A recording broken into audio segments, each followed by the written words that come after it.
Welcome to the She's All That video podcast. Last year, while you and I were losing our trying to cope with the panic, fear, and uncertainty that we faced, Wendy Jenkins was drawing on a lifetime of experience and training in resilience to give her clients the skills that they needed to deal.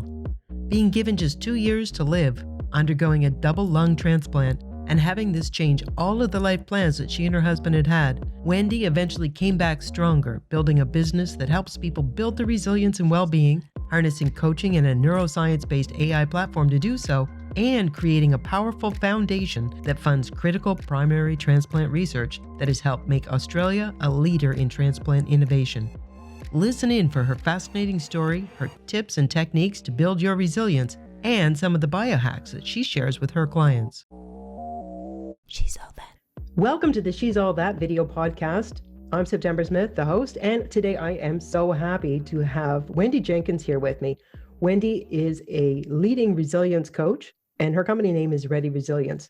And considering we all are in a time which, since World War II, the entire world has not seen this much concentrated and extended stress in our society, in our relationships, financially, economy. It's such a time of stress and the impacts that it's having on us psychologically, that you focus on resilience, Wendy. You must be in high demand right now. It certainly is. Unfortunately, yes, I am in demand, but I wish it wasn't so. But yeah, it's resilience is one of those things that is being talked about a lot at the moment because it's such a key skill to deal with things like pandemics and being in isolation and all of that. So I'm really glad I can come on board to your podcast today and share some of my little tips and neuro hacks, and hopefully that will be a benefit to your listeners. Oh, I know it's going to be more than little tips.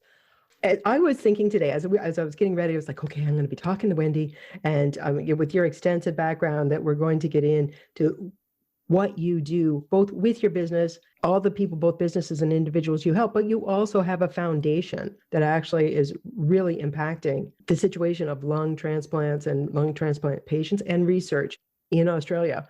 You're doing a lot of big stuff here. So I was thinking, okay, I'm going to be talking to her. And then I had this one small little thought, and I thought, I just need to just calm down and take a breath. I'll do some box breathing, which seems to be so popular nowadays. And then I thought, she's not about just calmness. Wendy's about a whole other thing that relates to stress, but it's resilience. Would it be true to say that this thing that we're going for, this calming, is just a short-term approach to dealing with our stress versus resilience? And what is the difference? Yeah, great question. Well, I like to see resilience as sort of an overarching umbrella for some of the different techniques, like calming yourself or being resourceful or tenacious, those types of skills which really can help you in not just your working life, but personal life and, your relationships with people too. So yeah, calming is obviously what people often think of when they think of resilience. It's like, having that composure and, being in control, and, you see, probably somebody or a few people that just always seem to have their act together and nothing seems to faze them. And, they just seem to be able to deal with things. But, to be honest, they might actually be a bit like how the duck paddles underneath the water. I've talked to a lot of people over the years that I personally thought were like that, but once I get to know them, realize that they're actually putting on a really brave face, and you would be surprised at how stressed a lot of people really are and just are really good at hiding it. So that's really coming out this year. We're seeing that. You can't hide this. No, well, and I think, what's happened is that a lot of people who usually can deal with whatever's on their plate, the pandemic has thrown out a lot of that, and they're facing a very different situation to they're used to, and they don't actually have the resources and the skills to deal with that. And that's where they've kind of, been surprised about how they've reacted. And yeah, that's where resilience can come in.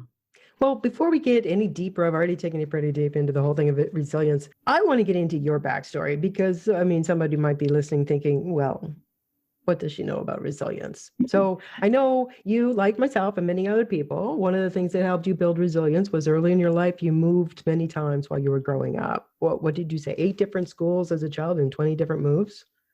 Yes, and potentially another one to come. So I don't know if I'm crazy or not, but I'll blame my father for that. With his job, we moved a lot when I was small. actually lived in America for a little while as well, in California.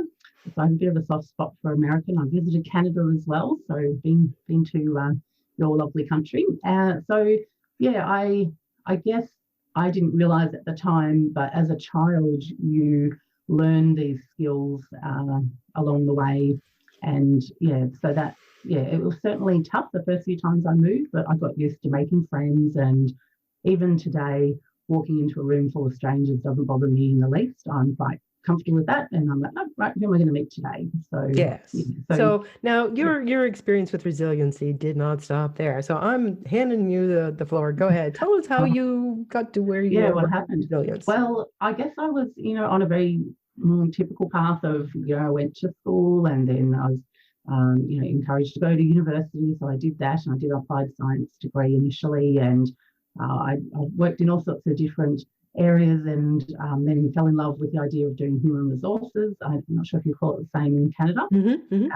Yeah, so I did another degree in that, and ended up working at a large petrochemical company. You probably guess which one, but yeah, so I ended up there and really loved it, and was thinking, okay, this is going to be my career, and I'll perhaps travel overseas with them, because they had offices around the world, and everything was sort of planned. And I was one of those people that liked to plan things, because it gave me a sense of control, and I now understand why all that was going on. But yeah, I thought, right, this is me. And so when I got married to my husband Gordon, and we're coming up to 20 years next year. And congratulations. Yeah, he and I going along fine. We've done the usual, buy some cats and a dog, and build our family. And I just started getting really puffed, and I just thought, oh, that's really odd that I feel so unfit. And I decided I was going to lose some weight, because perhaps that was the issue. So I started doing a weight loss program, and I was marching around the streets, and I'd lost 10 kilos, and I still felt really puffed and worse than I had before. And I thought, that's just not right. And I remember one day I was working back late at the office, and I'd parked my car in the car park next door. And I went to go and collect my car, and realised the lifts were out. So I thought, right, well, I don't want to be that person that goes in the stairwell, so I'm going to walk up the ramp to the car, because I felt safe. Okay, there was cameras and it'll be fine. But by the time I got to level 7, I think it was, I was feeling really, really puffed. And all I remember is touching the door of the car, and the next thing I knew, I woke up and I was looking at the roof, and I'd fainted as I'd hit the car, and I'd fallen along the car, round the back, and hit my head on the concrete thing that you back the car up to. So I didn't know at the time, blood everywhere and bruises and whatnot, and my bag was everywhere, and I thought I'd been mugged initially, and then I realised, no, I just fainted, and there was no one around, so I had no idea how long I'd been out for. So I got back in the car. Stupid, shouldn't have done this. I know now. Don't drive after fainting. Drove home, walked in the door. My husband took one look at my face, which I hadn't really seen in the mirror, and he went, "What happened to you?" And when I realised that happened, I thought, I've got to go and see a doctor. This is not normal. So I went to see my general practitioner doctor the next day, and thankfully she was really well hooked up into the medical community. And before I knew it, I was fast-tracked through a bunch of specialists over here, and I had cancer people looking at me, and brain people looking at me, and neurological people. And now, how old were you at this point? I was in my, what would I have been, probably late 20s. Yeah. In your prime, almost 30. Yeah. And thinking, God, I don't want to be somebody who's got cancer at 30, and then I don't want to have a brain hemorrhage. And every specialist I went to, I was worried that this was what I was going to have. And then after a few weeks, I wound up at the Alfred Hospital, which is a very big hospital here in Melbourne, in Australia, being told I had 2 years to live unless I had a lung transplant. Which 2 years to live. Yeah, I just burst into tears, as did my husband. That was the biggest shock out of all of them. That came from nowhere. You don't even think transplant. That's just such an unusual thing. So, they didn't even kind of like work up to it. No, there was no mention of it. There was no one sort of saying, oh, it might be that. Like, there's no mention just at all. Bang, and when I this thought, is it. Just bang. And the reason why I found out afterwards is there was a female very similar in age to myself who had the same illness, who had not believe them, because she was, you know, like you and me, chatting, talking, working fine, and could not believe that she was that sick that she needed a transplant. So she refused to go through all the testing, and she died about a year or so later. Oh So my they were God. very adamant. They wanted me to understand how serious this was, even though I Yeah. was still looking fine. So at this point, you need a lung transplant, just one, I'm hoping. Oh, well, they do doubles mainly in Australia, unless there's a reason why, you know, they need to do a single. Oh my God. Yeah, so it was a double lung. And they told Yeah. you you had 2 years to live. Yeah, which I technically did, and what they said to me is, what we're going to do first before we put you on the waiting list is to try all these different medicines and different trial drugs. A lot of them were out of the States and Canada, just to see if, you know, they would help as well. So I was on all sorts of things, and actually one of the ones I often mention is I was on Viagra for quite a few months, because Viagra used to actually be used to open up blood vessels, and still is, Oh, yeah. because that's effectively, you know, what's going on when males use it, and excuse me, for females it doesn't have the same impact, but it certainly does still open up your vessels. So they had me on 3 Viagra tablets a day, plus Jesus. blood thinners, plus medicine to slow my blood pressure down. And the combination of opening up the vessels and slowing it and thinning it was basically keeping me in sort of status quo. Oh my But God. they said after a few years of trying to do all of those, it's just not going to fix you. We don't want to wait till, you know, you have a heart attack or something like that. We're going to need to put you on the list. So were you able to work and function at least semi-normally during that time, but only with the help of all this Yeah, medication? So yeah, I was. after a few years, you had to have the transplants. Yeah, so I was still working. I kind of guess, lucky in a way that it was a disease that you'd kind of go downhill really quickly. So I was a very slow, gradual, and then I was going to drop. So they were going to try and catch me before that happened. Mhm. And I would look at people in wheelchairs on oxygen and gosh, oh God, look how bad they are. They're going to be before me. And they'd say, no, you're a lot sicker than they are. Oh, They've been like wow. that for years. You're, you know, just don't compare yourself. You're going to be, you know, getting a transfer before they do. And that was a shock, because I'd be out working and no one looking at me even knew. And I kept it quiet at work. I only told a few sort of close people. At the time, I didn't want to be judged by it. I didn't want people to take work off me because I didn't think I could cope, or that I was too stressed or Yeah. anything like that. I did go down to part-time, just so that I had time to fit in medical stuff and that. But yeah, apart from that, I was just work as normal, and I just had to have my phone at the ready for when I did go on the waiting list, because I needed to get to that hospital whenever they rang.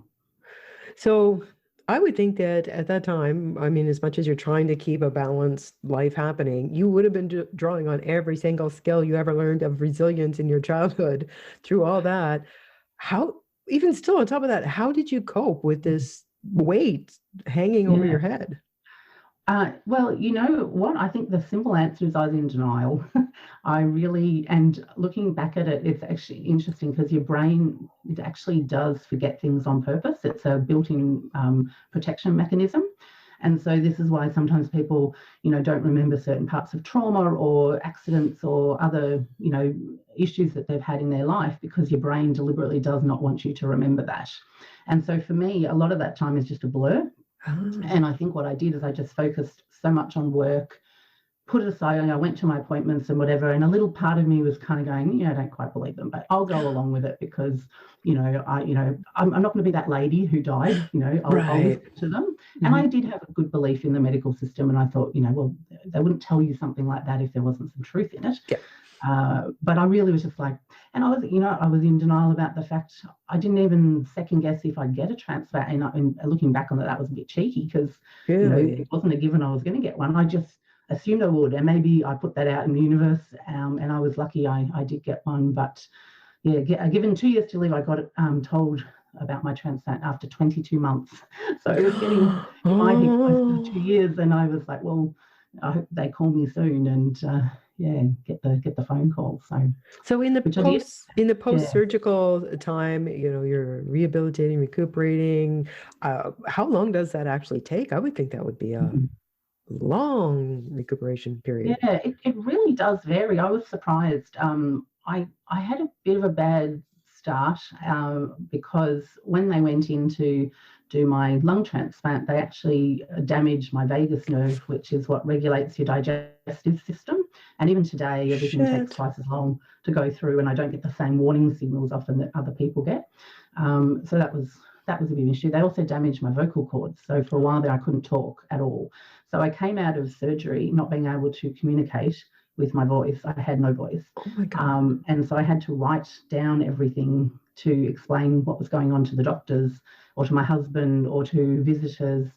And I've got this notebook just full of scribbles because I thought I was writing essays and really put together words, but it was like a kindergarten scribble. Oh, no. And they said sometimes they had no idea what I was trying to tell them. But was that because you were medicated or? Yeah, I was super medicated, and then my hands were shaking so much from the drugs and things that I just couldn't write properly.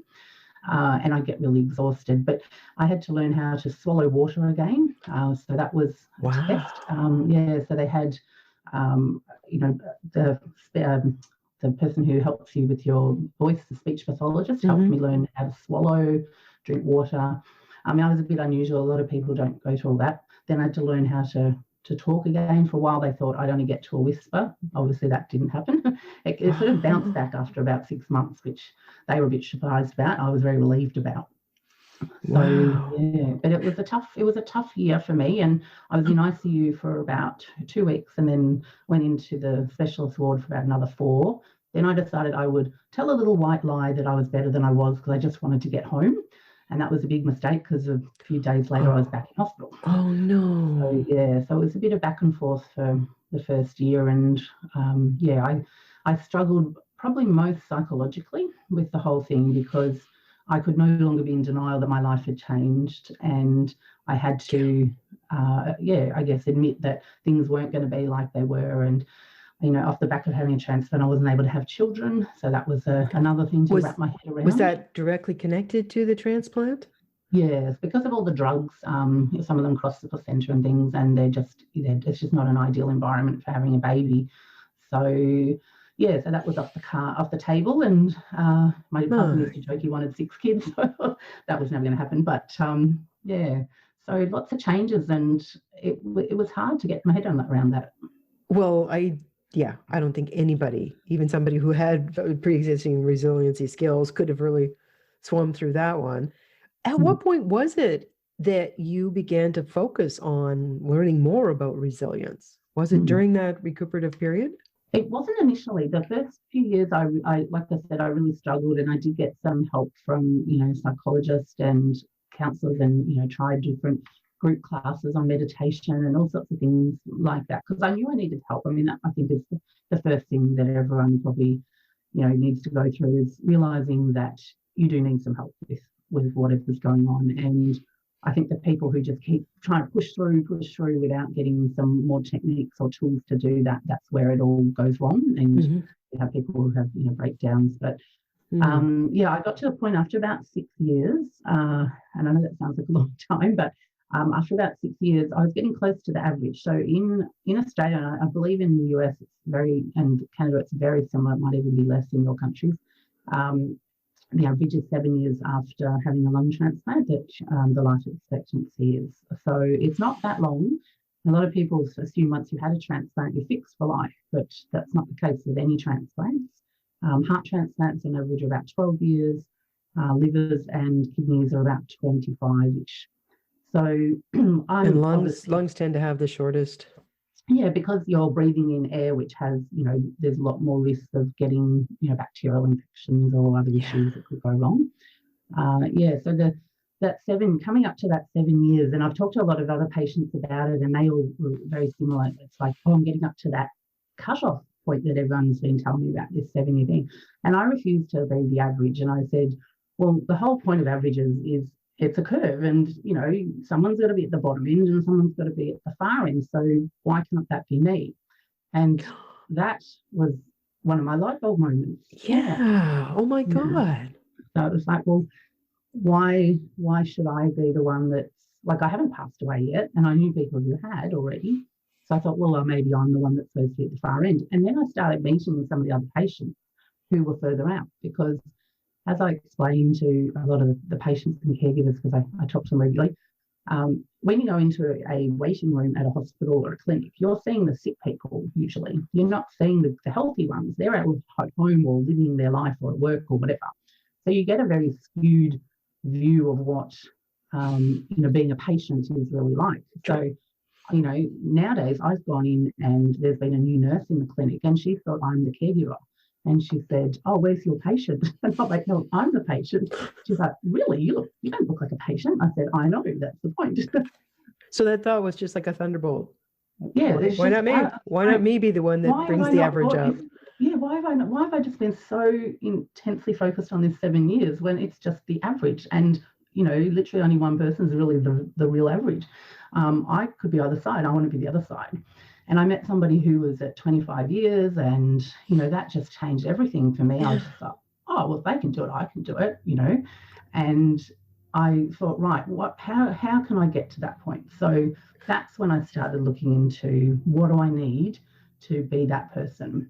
And I started doing all my research, and I looked into, well, how are they looking after their health, and what things were they doing differently? One guy was telling me he drank 3 liters of water a day and he swore by that, and he was at 28 years. So I was thinking, well, maybe he's got a point. So I was thinking, right, I've got to up my water intake. And then I did some NLP training, and I was learning some of the techniques from that. And I would come across people from all walks of life who would give me little bits and pieces of ideas of what I could do, how to change what was happening up here. And I quickly realized that up here was the key, because if you can tap into your brain, you can change so much about how you act and how you respond to people and how you live your life. And so that became a real passion for me, and that's how I found myself into the neuroscience resilience.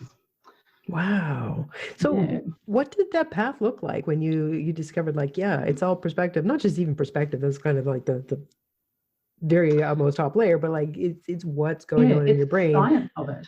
Yeah, because I realized as I was talking, I mean, I'm one of those probably really annoying patients who wants to know the why behind everything. So I ask a billion questions, and I'm always like, but why am I on that tablet? And what's it actually going to do for me? And why can't it work with that one? And why? And they got to know me after a while, and they would just start with okay, Wendy, this is all the stuff you can ask.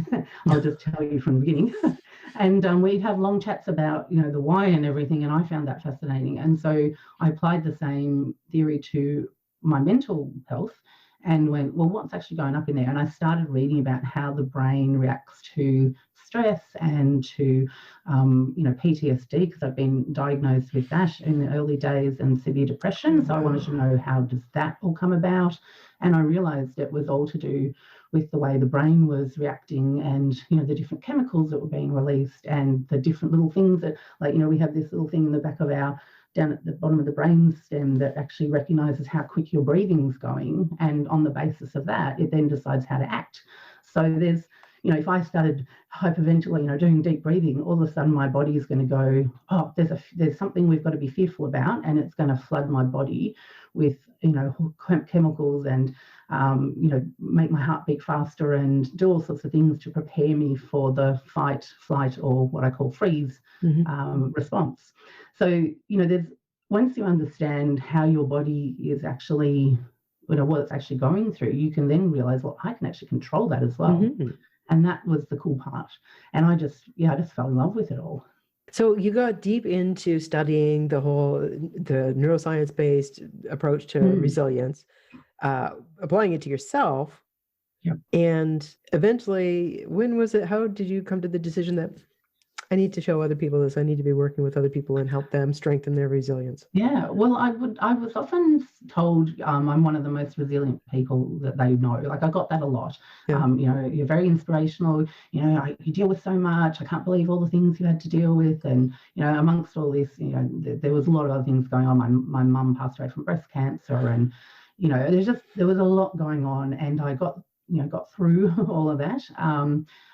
But yeah, that was one of the things. And I realized that maybe what I learned and knew was something other people would want to know. And because I had the human resources background, I was very mindful of not just diving into something and, going, oh, I can coach you in that. I wanted to have some proper training in it. So I went and became a certified neuroscience resilience coach, because I wanted to learn what I should say to people, and shouldn't say, and make sure that, I wasn't, it's a field where you don't want to be mucking around with people's brains and getting them to, believe certain things if they're not factually true. And I wanted to know the science. So so that's kind of where that led me to. And I would just be like talking to someone like yourself about what I'm doing, and people go, "Oh, do you coach in that?" Or, "Oh, can you help our business in that?"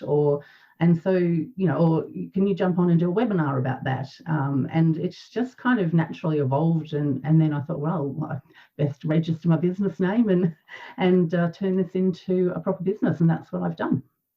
That's incredible. Yeah. So I'm curious, who do you prefer working with? We won't tell your clients, the businesses and the business situation, or the individual? Oh, it's a tricky one. I think they learn in a different way. So with individuals, they've sought me out because they've got a specific issue or problem that they're wanting to fix.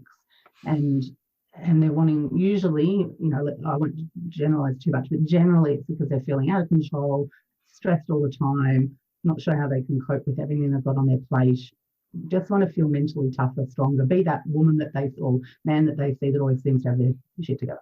They want to be that person, and they don't know how to do it. And so they see what I'm doing and they go, I need some help. I need that resilience coaching. Whereas with businesses, it's a slightly different angle, because it's often maybe the human resources manager or the manager or the office manager who's making the decision that the culture or the mental strength of their staff needs to be changed. So it's not necessarily the employees who are coming up with, I want to be more resilient. And I'm very mindful of that when I talk to people in webinars about it, because I was like, you've possibly been just told to jump on this and do this, and your manager's wanting you doing it because you're a good employee and you've been told to do it. But let me tell you that you'll actually get something out of this as well. And so, there's pros and cons to both, but I like doing both. I think I would be imbalanced if I was only doing one and not the other. So a bit of both. Hey everyone, I'm just breaking in here for a moment to say I hope you're enjoying this episode and this week's guest. Have you been thinking about becoming a speaker or a podcast guest to get your message out there? It's a really great opportunity, but for a podcast host to take that risk on you, you need a solid pitch. And who better to tell you how to craft that podcast pitch than a podcast host? I can help you craft the perfect pitch that's going to get you booked on the perfect podcast for you. With my perfect pitch working consultation, in just 1 hour, we'll develop the pitch to get you booked on the right podcast for you. My listeners can save 20% with the link and the discount code below in the show notes. I'm excited to help you get started as a great podcast guest. And now, back to the show. So, in addition to dealing with everything in your own life, and then you're back at work, you're starting this coaching. Somewhere along the way, you also end up creating a foundation, the Longitude Foundation, which is, as you see, well, you tell the story. It's filling a gap that if you were not there with your foundation, this would not be happening in Australia at all. Tell us about the Longitude Foundation. Sure. Well, it actually was something that we got involved with. I suppose it was a couple of years after I'd had my transplant. I came across a lady called Margaret who had in the end 3 double lung transplants. And she lasted, I think, about 15 years all up. And she was a lovely lady. She had a very similar background to me and with the disease and everything. And she had realised pretty early on that research was just not being funded in the public hospital system in Australia for lung transplants, because it's a public health system. They just didn't have excess money for that sort of thing. And so she had created a Margaret Pratt Foundation, which had started to do some of that work. And they were doing some amazing things. And I decided to get involved with that after she passed. And I ended up chairing that for the fundraising side at least about 6 years, I think. And it was going along fantastically. I think we ended up raising about $1.5 million. And that was great. And then what we decided to do was to wind that up, because it needed a few more bells and whistles, for want of a better way of explaining it. So we decided to create our own foundation called the Longitude Foundation, but we were going to make it much broader. She was just focused on research. We wanted to, now that we knew a lot more about the environment, we realised that there was a place for advocacy and talking to the government and health officials and being a voice for the patient and the caregivers. There was a place for educating people that, transplants weren't the life they were. They had short life expectancy, and there was a need for funding and then also to support people, because my husband in particular is a caregiver. The hospitals aren't geared to help them. They're only paid to help the patient. So there were a lot of caregivers going, struggling and had no support. So we really wanted to sort of cover all of those areas. And we were lucky to pull in some, great contacts of ours to help kick it off, and some very generous donations. And yeah, it's 4 years now down the track, and I think this year we raised $250,000. And yeah, we're just kicking goals and making some big differences, because what happens with funding, and I think it's similar probably in Canada, is that when there's some big grants that are available out there, you often have to show proof of something having worked. It seems a bit counterintuitive. You think, well, I need the money to be able to do that. Yeah. It's like a circle thing. So we invest in what we call seed funding, which is where we fund the initial research where they can prove that it's going to work. And then that allows them to apply for these massive grants, and they can then roll out the programs and the research. And it's made some big differences. We've had some things where we've been able to do organ donation after cardiac and also brain death. So you can actually do it. That was kicked off in Australia by one of the people who actually sit on our board now, and it's been since rolled out across the world. Wow. We actually do work, some of the research work is actually done in conjunction with other universities. So in Calgary, they do some work with guys there at the university with some of the testing results. And yeah, we do partnerships with the Australian Red Cross blood service as well, working out, really tight matches on people. So since I've had my transplant, the matching's got so much better, so people are going to last longer. So there's some really cool research projects they're working on, and they're some of the best researchers in the world, and yeah, very proud to be funding them. Yeah. And so you've actually created this necessary bridge between the brilliance and the brains that could do this stuff and that intermediate, well, we have to find out if it's going to be viable for them to get the funding. If you weren't there, they just wouldn't even be getting the funding. And there just wouldn't be any research. So, and likewise, some of the programs. So we're due to implement a peer-to-peer support program this year, which will help the caregivers, have people they can talk to and build networks with, because that's such an important part of being able to cope. Resilience, one of the modules I teach is collaboration. If you don't have that social support, that can be a huge gap. So yes, it's been really interesting, and there's been some overlaps with what I do with my work and what we're doing in the foundation, where I go, well, that I should really be looking at how we can implement that for free of charge for the patients and the caregivers. And so it's good. That's amazing. Oh my God. Coming at this thing from two sides and making amazing change. So you mentioned in your business and what you do with people. So do you have a set program that you use with businesses and a set program that individuals can use, or do you do private work with people? Yeah, well, I have partnered up with a company that is being set up by psychologists and learning experts who focus on this neuroscience resilience. So I have a platform that I get my clients to go on, and it's either on the computer or app-based, and it's daily micro task learning and little trainings about neuroscience. And when I first get people involved with it, they're often like, oh, but it's like 5-6 minutes a day. And they're like, oh, surely that's not going to be enough. And the interesting thing is that your brain actually prefers to learn in micro learning. It doesn't like to learn large chunks of data and information. It's just not set up to do that properly if you want to embed it properly. So if you want to be good at resilience, you need to do a little very repetitively. And so that's why this app is designed that way. It's not jump on here and listen to a half-hour, thing about how the freeze, fright, and flight mechanism works. It's not about that. It's just little bits every day, and then that helps you build up the practice. And then as part of that, there's all these tools and techniques that you can learn, which the neuroscientists have learned along the last 20 years in particular. Neuroscience has really come to the forefront. And those are the other techniques that then I share. I call them hackanars or workanars, because you actually do some learning and actual putting into practice. So it's not just listening to me rabbit on about the science. That would bore everyone to death. It's actually not me, but some people. For some people they love it. But it's explaining, okay, this is why it's happening, but let's try that now in person.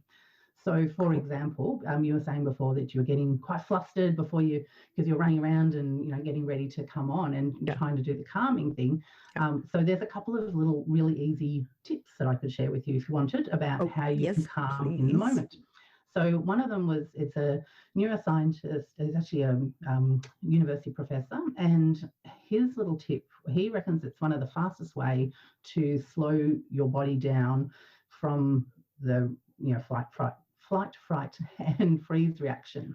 And it's again to do, so at the back here, there's the 𝗶𝒏𝒅𝒚 complex, it's called, long name for a little thing that sits at the back here of your neck. And this is the one that recognizes how fast you're breathing. So he teaches a little technique, which I like to call the double, it's like a double sigh, for want of a better word. I've got to come up with a more funky name, but let's call it the double sigh. And so what happens is, and I'll show you how you do it. So when you do a big sort of in-breath, and it's sort of like, it's almost like a sniffing sort of inhale like that through your nose, and that, what he says to do is if you do it like a double one, so you do and then an even deeper one the second time, that is enough to short circuit your body into thinking, oh, actually, I don't need to be stressing as much, because it makes the body almost like a reset. So it's a really funny little technique. Simple. Yeah, so simple. And this is the thing which I try to explain to people, nothing has to, like, there's a lot of the techniques I teach are all micro techniques, because I know very well, you're sitting in a meeting or you're at a stressful family dinner or whatever it is, you don't have time to pull out a half-hour technique where you have to be sitting meditating on the floor. Like, you just sorry, Uncle Bob. That's not how life works. You need it in the moment, and I call them stealth techniques, because you need to be able to do them subtly that no one can tell you're doing them. So can you do the double sigh stealthily? Yeah. So if you're sitting in a meeting or something, you can just quickly go like that. And no one's really going to think anything of it. They might give you a bit of a sideways glance and go, oh, she's got a cold or something. Okay. I just tried it. I don't know if the mic picked it up. I just tried it. There is actually a physical response when you do that. Yeah. You have just blown my mind. Yeah. That's amazing. Wow.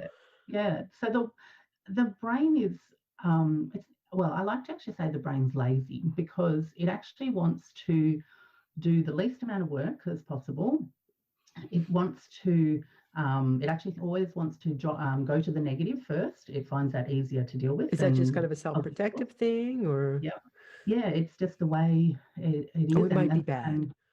It just automatically jumps to the bad. So you have to deliberately push it to the positive. And what happens is, they've actually done some scientific studies about it, is that for every negative thing that you sort of think, you need to have 5 things that are positive to offset. That's the ratio. Like in the moment? Yeah. So if, for example, and it can be in the moment, it can be long-term technique that you learn. So for example, you're having a bad day, and I know you're in heavy traffic and it's all driving you mad, and you're getting cross with the driver in front of you.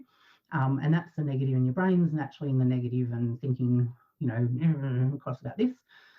If you then think of 5 things that you're grateful for, that will then offset your negative and start turning your brain around.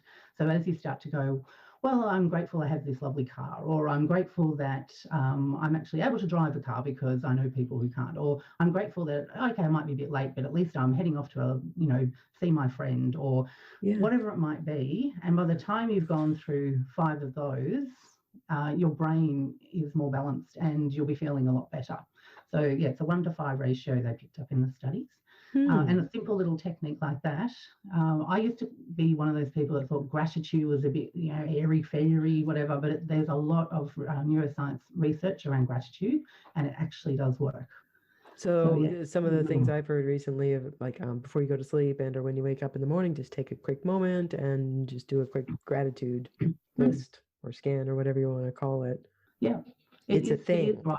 Yeah, it does work. And, the skeptical me, as soon as I hear anything that I used to think, like I'd call it airy fairy, I would go and do the research. I typed neuroscience, gratitude, and I was shocked. All the reports that came up, I was like, oh, okay, this is actually a thing. And neuroscientists will actually recommend it, gratitude, as one of the ways to calm. So, So this is why this is such a big part of your practice. Yeah, Your yeah, neuroscience-based resiliency coaching and training. Wow. yeah. Because if you can fix up here, yeah, that can change so many things. Even looking at nature, there's proof that if you look at fractal patterns in nature, which are where, so you might have say a flower where it's got all the little petals in a pattern, or a leaf with everything in a nice ordered form. Yeah. Your brain actually likes the relief that comes from looking at a pattern, because it doesn't have to think too hard, because a pattern is very uniform and it recognizes that as a very restful state to be in, looking at a pattern. So if you're out in nature and you go to look at different patterns that you see, that will calm you down in 1 to 2 minutes of doing So that. just find, if in fact it's not the dead of winter in Canada, go find some flowers and just look at the fractal pattern occurring in the petal orientation. Snowflakes, even the way trees are. Snowflakes, so even when they're covered in snow, they'll still have a pattern, a uniform pattern to them. Lots of different things. Or even, find a man-made, brick pattern or whatever it might be. Just the format of the pattern will really help. So you can. I've got a video that I put together for my clients, which is a 4-minute video, so it gives them extra. I have clients who say that they watch it over and over because they just feel so calm by the end of it. So that's a calming kind of approach, and that is part of the resilience, but not the whole thing. When you do resiliency training or coaching with you, and say, I do significantly improve or strengthen my resiliency, is that that's it? I'm done. I'm now a master resilience person, or is it something that one then continues working at and maintaining? Yeah, definitely. It's a lifelong thing, because you'll never know what's around the corner. And so the way I like to describe it is once you've got the skills of resilience, so you're right, being calm is just one of the little parts of it. Once you've got the skills of being persistent and tenacious and being able to collaborate well with others and to have great vision and all those other parts that form part of being good at resilience, it gives you a real sense of calm in an overall sense, because whatever comes your way, you've got the tools to deal with it. So I know that down the track I might have a health scare because I'm susceptible to getting pneumonias and salmonella poisoning, and I've had all those in the past. And whereas in the past I would freak out and go, oh, this is it, I'll be dying of pneumonia, and I used to get myself in such a flap about it. Now I go, right, okay, now let's think about what I'm going through. What's the proof of this? I'm in the right place. I've got all the people around me to support me, and I work through all of the steps in a more rational, logical manner, and that makes me stronger to get through it. And so I bounce back quicker. And I haven't been overnight in hospital for years now, because I just don't feel unwell and sick, and I don't see myself. I try not to call myself a transplant patient unless I have to, because I think there's a risk there if you just become a patient. That's what your brain tells you. Yes, you're self-identifying as something that's not particularly helpful for the outcomes you want. Yeah. Wow, that's really interesting. When you say that, just knowing that the tools are there takes a little bit of the pressure off now, because these last 11 months we've been sitting here, I don't know about the rest of you, but sitting pretty much in my house with my family and my pets, and wondering, like, how many years is this going to last? Yeah. And worrying about what's going to come. So you're borrowing worry and fear from the future. It's not bad enough now. Yeah. But knowing that, okay, even if it happens, I have the skills, I have the tools, we'll get through this, I will deal. Yeah. That would actually be reassuring. It is, it is reassuring. And to some extent, all of us, by going through the pandemic, have built our resilience without really realizing it, because next time something like this happens, you're going to look back, or your brain's going to go back and go, what have we got in my memory bank of this having happened before? And how did I respond, and what worked best and what didn't work best? And it's your choice as to whether you change how you dealt with it last time or not. But you've now got in your memory some more things that are going to help you going forward. So next time you go, well, we didn't need to buy so much toilet paper after all, and I probably didn't need to stockpile whatever, and I probably should have talked more to my friends on the phone instead of on the screen or SMSing. There's also research that shows that voice and in person is much better for building the connection than SMS and Facebook messaging. So yeah, quite a That lot better. so does that Yeah. explain the whole like this explosion of Clubhouse? And It it's could only possibly, audio. It's only audio. You're just yeah, listening into conversations as opposed to looking in and listening. yeah. Could be Interesting. actually, yeah. People don't, and again, a lot of this is subconscious, and I think this is why I And like to bring it to the, podcasts. yeah, why I like to bring to the forefront, because your body's going through this anyway. Why not make the best of it? The Yeah. process is going to be there, so why not understand it and turn it to your advantage? Yeah. It just makes sense to me. Yeah, Yeah. absolutely. So, there were a couple of things that, like I ask all my guests, what are 3 things that you wish people knew, either your clients or your patients or whatever, the 3 things. And the 3 that you gave me were that resilience is more than just bouncing back. Yes. And that's the first one. And it kind of comes to something that a question I have. If someone wants to work with you and they want to be strengthening their resilience, do they first have to get themselves calmed down to come up to level to start working with you? Because we're all pretty in a stress state. Can Yep. people start working with you even in the burnt out state they're in?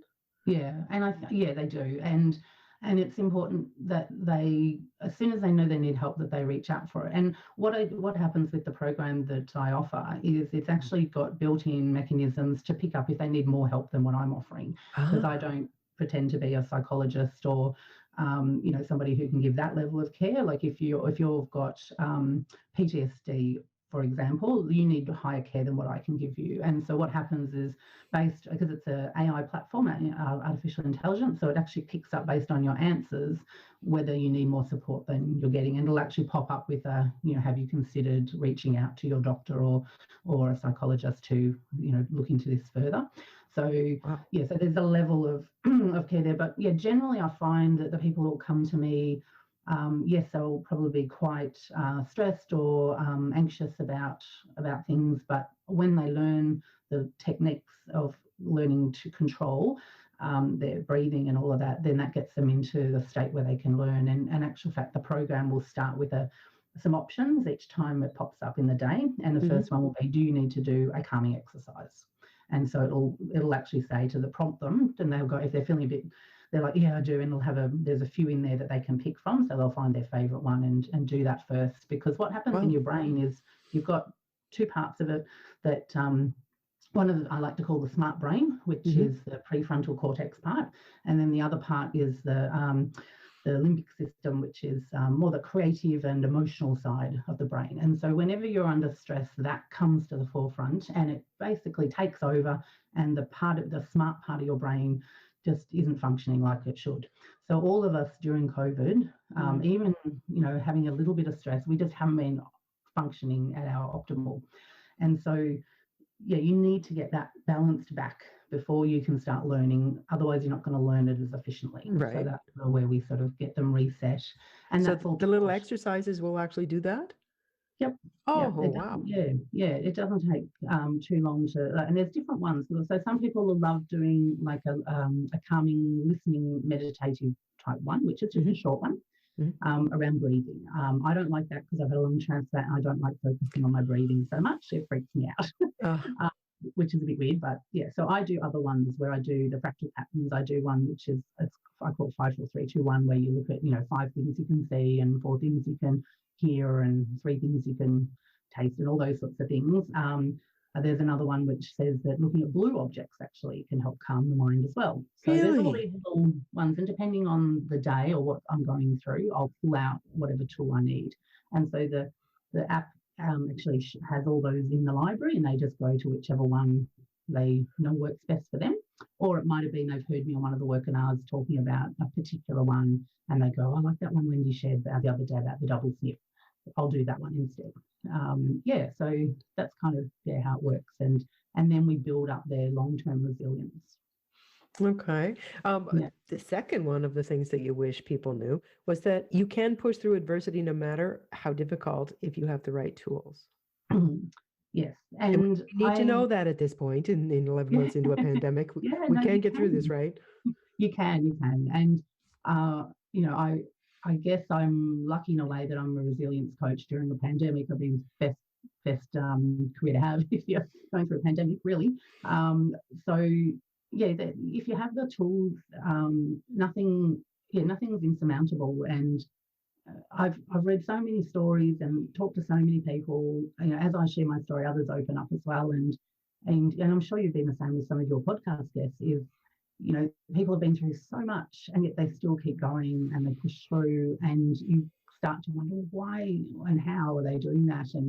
And often, you know, they're just really driven, or they've got such a key why of why they're doing something, or, you know, they don't want to, you know, not be there for their family, or they just want to get on with life. And yeah, I think if you can find your why and a real passion for living, then that makes the difference. I mean, I'll be, well, not happy to admit, but I will admit that I got to a point at one stage where I wanted to end it all, because I just found it all too hard, and looked at my tablets and thought, oh, I wonder if that'll be enough if I take those. And you know, had a really, really bad time of it, and thankfully, you know, my family picked up eventually that that's what was happening. I was really good at hiding it.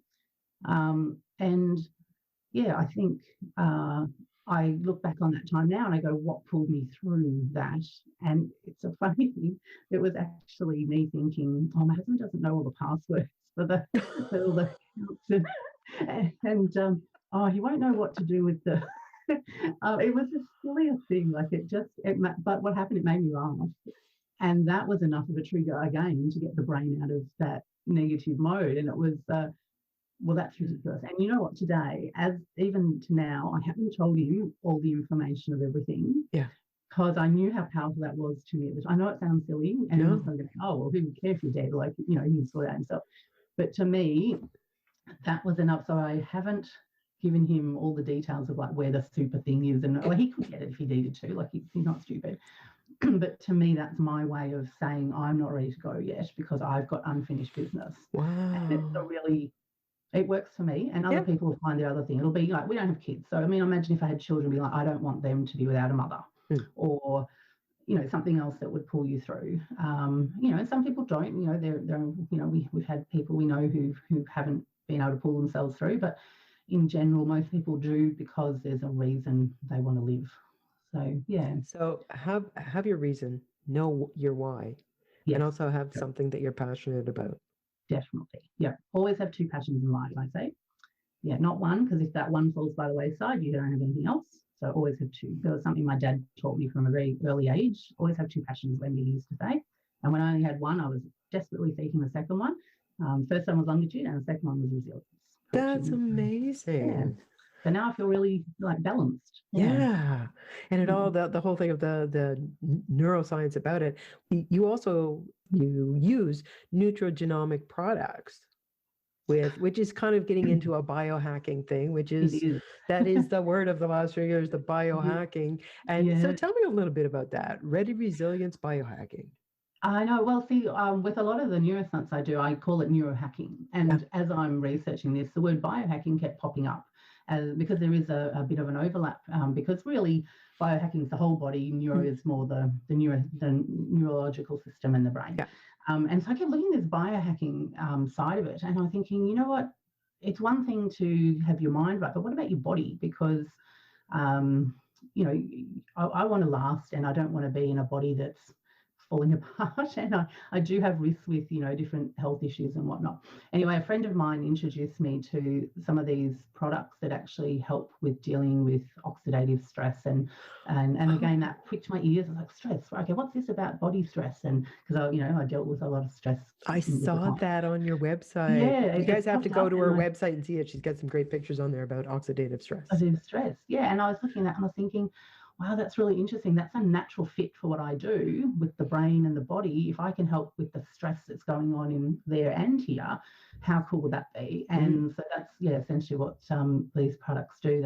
They help reduce that. And that is, I mean, if you Google oxidative stress into it's called PubMed, which is basically where you go to look at all the research articles that exist.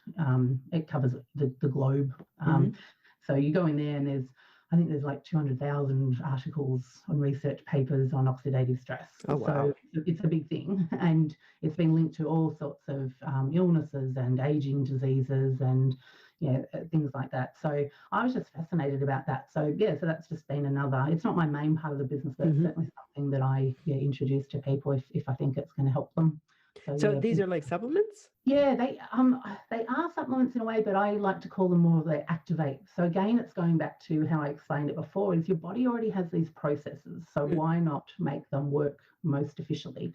And what happens is as you age, your body can't handle oxidative stress as well as it used to when you're in your 20s. Sort of by the end of your 20s, it starts going downhill, a bit like collagen for females in particular, which keeps our skin looking good.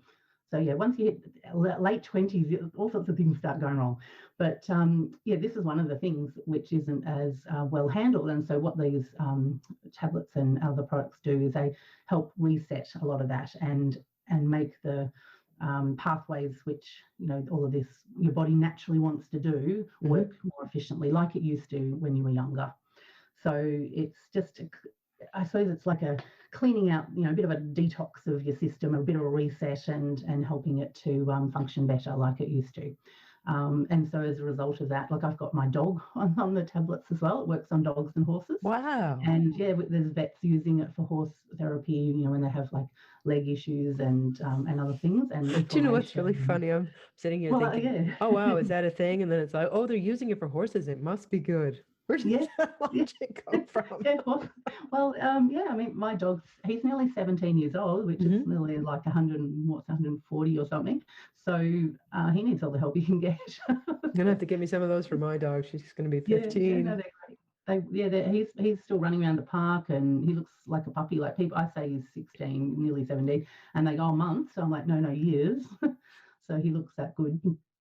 So that's incredible. So you've got your foundation, you've got your program, and you've got products working with individuals as well as companies. So if somebody wants to find you, I know I found you on your Facebook business page and also on your webpage. I'll be dropping those links down below in the notes, both in the YouTube video and in the podcast.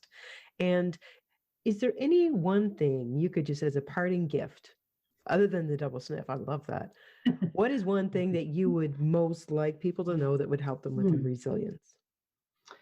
Well, I often talk about how, say you look at a successful person that you know, and success is a lot of different things to different people. So it might be, a mother who's really good with her kids, or a father who's really great with his kids, or it might be someone successful in business, or somebody who's just really good at caregiving or being on charities, or whatever it might be. If you look at that and you look at all the people that are in the room, the most successful person is not necessarily the most intelligent person or the most, learned, or they've gone to universities or all of that. They're usually the most resilient person because they've been able to get through whatever it is that they've had to face. And so I like to share that with people because often people go, especially when I start talking neuroscience, they're like, oh, I don't know if I can understand that. And I'm like, well, it's taught from a 14-year-old standpoint. So all adults can usually understand what I'm talking about. But you can actually be, more successful in whatever part of your life if you have stronger resilience. And that's kind of a cool thing. If I can help people to have that and feel more successful in life because, they've got the tools they need. And you can do it at any age. Your brain continually learns no matter what age you are. I like that neuroplasticity. That's fabulous information. Yes. It was like, oh, good news. Very neuroplastic. So constantly, your brain's remapping things all the time. So you can be doing it until you're 100 or more. So if they come and work with you or check out any of your programs, you're going to help them remap things in a way that's going to give them even more resilience than they have now. Yeah. And God knows we need it. And you measure it. We measure it. So it's done as a psychometric test that's done at the start and then at the end, and it actually shows you what your key areas you need to work on, and then it has some stats on it, and then by the end you do that again and you'll see the difference. So, that's fascinating. So I'm all about the science. I don't want to just say it'll change. Measure it, get our baseline measurements and then see what our progress is. That's amazing.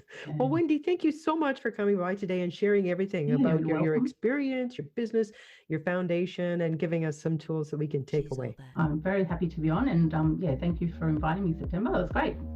You are so welcome. It's been a pleasure. So I'll be talking to you. Sounds great. Okay. Bye. Thank you. Bye. Thank you so much for being with us today. Don't forget to take a look down in the notes to find any of the links to the goodies we talked about in today's podcast. And don't forget to subscribe to the podcast or the YouTube channel so you don't miss the next episode. Rate us or review us on iTunes or on YouTube, and share us with a friend that you think might just need a bit of inspiration to start doing her own awesome shit. Do you know an incredible gal that's all that you think the world needs to know more about? Head on over to our Facebook or our Instagram channel and DM me. Tell me about her. We'll see if we can't get her on the She's All That podcast. She's all